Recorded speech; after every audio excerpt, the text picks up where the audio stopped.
Hello students, myself SK Verma. Once again, I welcome you all on my YouTube channel Easy Accountancy, the platform where you can learn accountancy in the most lubricated manner.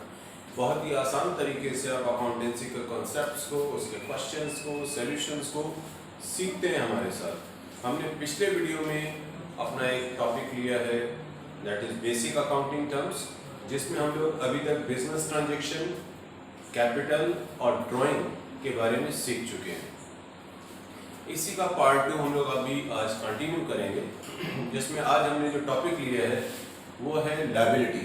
तो चलिए देखते हैं कि liability क्या है। What is liability? आपने अक्सर ये सुना होगा कि पढ़ाई करना ये एक स्टूडेंट की लायबिलिटी है, ठीक है, ये उसकी अपनी जिम्मेदारी है कि उसे अच्छे से पढ़ना चाहिए ताकि उसके अच्छे नंबर आए, ठीक है। तो ये इसी तरीके से जो स्टूडेंट्स की, बच्चों की पढ़ाई की जिम्मेदारी, लायबिलिटी जो किस पर आती है, वो पेरेंट्स पर आती है। तो ये जो लायबिलिटी टर्म है, इन जनरल भी हम इसको यूज कर रहे होते हैं, ठीक। लेकिन अगर हम इस टर्म को बिजनेस के पॉइंट ऑफ व्यू से देखें तो बिजनेस में लायबिलिटी क्या है? जैसा कि हम सभी जानते हैं कि बिजनेस में कोई भी ट्रांजैक्शन होगा उसका मनी मेजरमेंट होना बहुत जरूरी है, ठीक। तो इसी तरीके से यहाँ पर भी अगर हमने इस टर्म को यूज किया है तो ये कहीं ना कहीं मनी से रिलेटेड जरूर है, ठीक। मनी के मेजरमेंट में इसका पॉसिबल होना बहुत जरूरी है। तो चलिए देखते हैं कि लायबिलिटी जो है वो किस तरीके से बिजनेस में, लायबिलिटी टर्म किस तरीके से बिजनेस में यूज होता है, इसके बारे में जानेंगे। चलिए देखिए क्या बताता है हमें। Liability amount payable by business. Liability क्या है? ऐसा कोई भी अमाउंट जो बिजनेस को पे करना होता है। बिजनेस एंटिटी कॉन्सेप्ट हमने देखा ना, तो बिजनेस एंटिटी कॉन्सेप्ट के अकॉर्डिंग बिजनेस अपने आप में एक इंस्टीट्यूशन है, एक अलग बॉडी है, ठीक है। तो इसके भी लायबिलिटीज हो सकती हैं, इसको भी पे ऑफ करना हो सकता है, ठीक है। जैसे कि हम लोग भी अपने कुछ ट्रांजैक्शंस करते हैं तो हम उधार लेते हैं, ठीक। इसी तरीके से बिजनेस भी उधार लेता और देता है, ठीक है। तो जो पेमेंट इसको करना होगा, ठीक है, वो क्या हो जाएगा, वो इसकी लायबिलिटी हो जाएगी, ठीक। अब ये जो लायबिलिटी है वो इंटरनल लायबिलिटी भी हो सकती है और एक्सटर्नल लायबिलिटी भी हो सकती है। जैसे कि बिजनेस एंटिटी कॉन्सेप्ट के बारे में हम लोगों ने पिछले वीडियो में समझा था कि अगर प्रोप्राइटर ने बिजनेस में कुछ पैसा लगाया है, ठीक है, तो प्रोप्राइटर अलग है, बिजनेस अलग है, ठीक।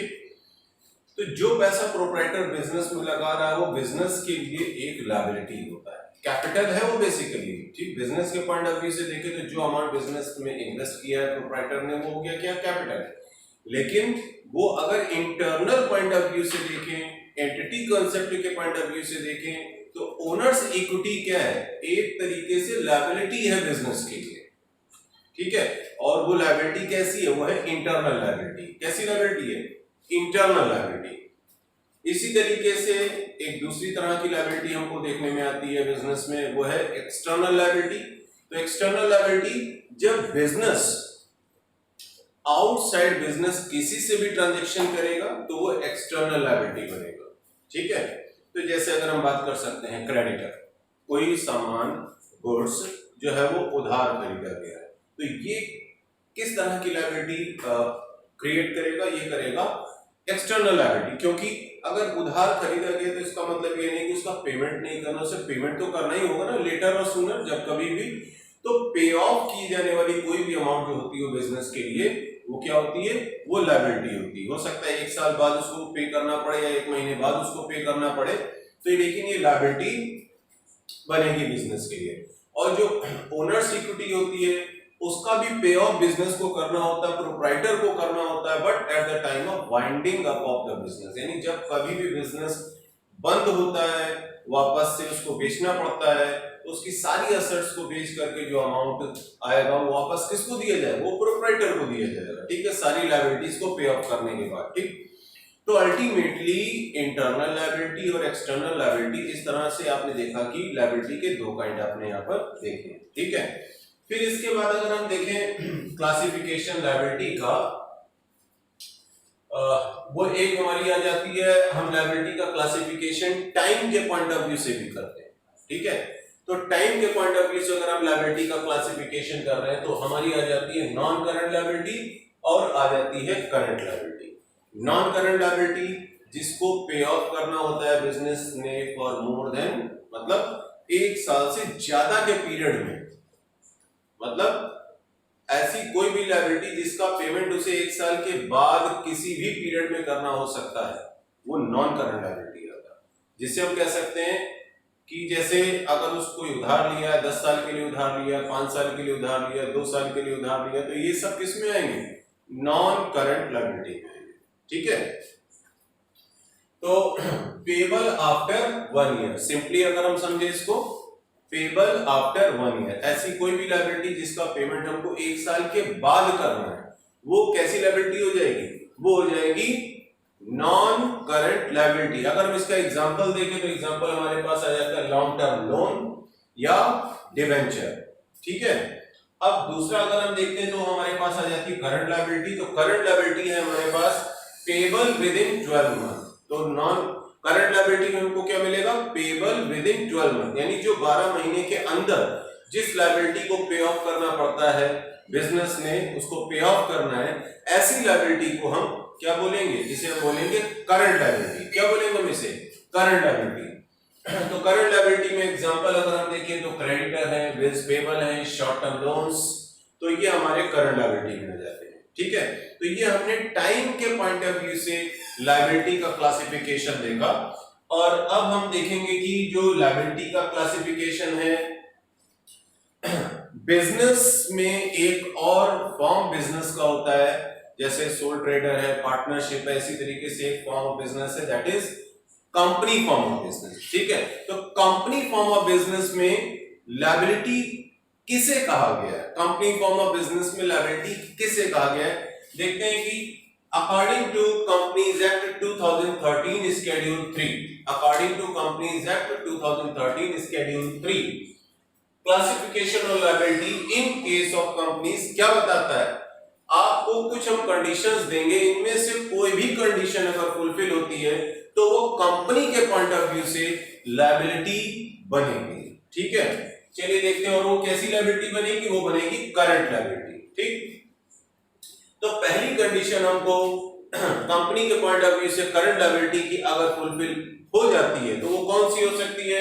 That is expected to be settled in company's normal operating cycle, यानी कि कंपनी का कोई भी नॉर्मल ऑपरेटिंग साइकिल होता है, अगर उस नॉर्मल ऑपरेटिंग साइकिल में कंपनी की वो लायबिलिटी को पे ऑफ किया जाना है तो ऐसी लायबिलिटी को हम करंट लायबिलिटी कहते हैं। कि हो गया हमारा फर्स्ट केस। अच्छा, यहाँ पर एक क्वेश्चन आपके दिमाग में आ सकता है कि सर हम कैसे जज करेंगे ये जो टर्म अभी हमने बीच में यूज किया ऑपरेटिंग साइकिल, ठीक है। तो ऑपरेटिंग साइकिल बेसिकली क्या होता है? जिसमें कंपनी, देखिए हम आपको और बताते हैं कि ऑपरेटिंग साइकिल है ना time between acquisition of an asset, यानी किसी भी असेट को एक्वायर करने में, किसी भी असेट को एक्वायर करने में आपने उसको, कंपनी ने उसको परचेज किया है, ठीक है, एक्वायर करने में, for processing and conversion into cash, यानी उस असेट को एक्वायर करने में, फिर उसको प्रोसेस में लाने में और उसको वापस कैश में कन्वर्ट करने में, ठीक है।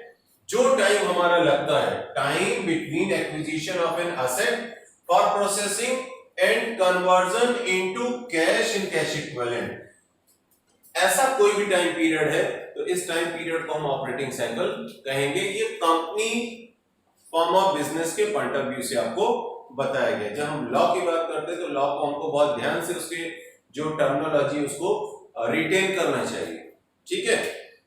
तो हमारे पास टर्म्स इसमें क्या आ गए? Time between acquisition of an asset for processing and conversion into cash in cash equivalent. अच्छा, जब कभी भी हमको ऑपरेटिंग साइकिल का टाइम के बारे में कोई इंफॉर्मेशन नहीं होता, नहीं दिया गया होता है कंपनी फॉर्म ऑफ बिजनेस में, तो हम इसको बाय डिफॉल्ट 12 मंथ लेंगे। बाय डिफॉल्ट हम इसको क्या लेंगे? 12 मंथ लेंगे।